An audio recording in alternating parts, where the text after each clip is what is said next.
been thinking about what it is to be born in 1962. I've always sort of thought like I'm not a baby boomer because I'm like right at the late end of the baby boomers, and then so I started to do a little bit of research about this, because what I found out is that most of the people born in 1962, 1965, we are on the cusp of Gen X and baby boomers, and we have this unique way of being, because we are, let me put it this way.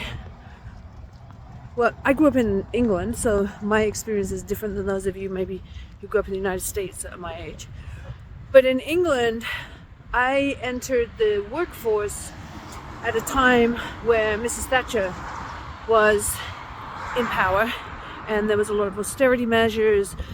There was a lot of push for individualism rather than this collective sort of Labour Party socialism, or like a collective community sense.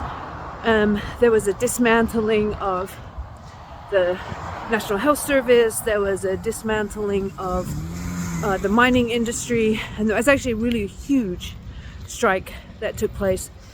And so I was thinking about like how that has formed me as a human being, as a queer woman. And that time was really interesting because I was a punk rocker. There was like a push against the establishment. There was a push to be more collective in the way that we communicated and connected with other human beings. At the same time, the queer community was being attacked with something that was called Clause 28, which is basically a legislation that said that to teach anything or use books that had queer references was going to be illegal. And so there were these mass demonstrations.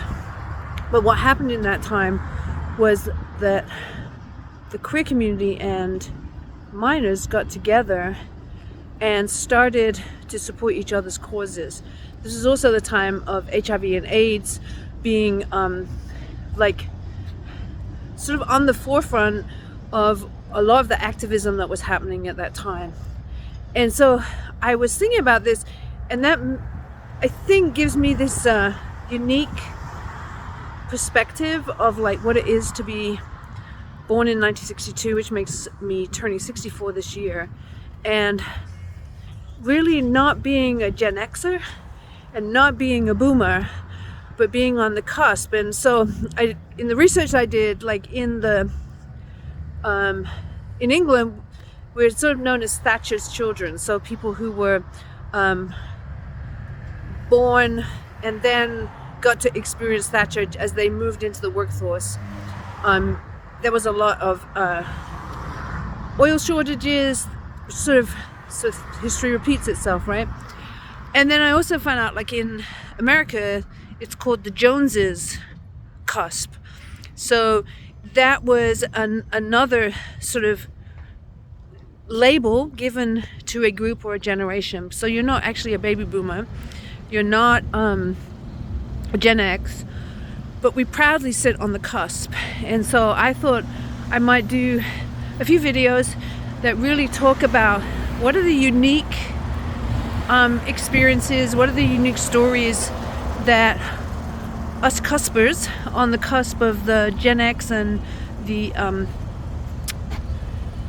baby boomers have experienced, and how does that inform us today?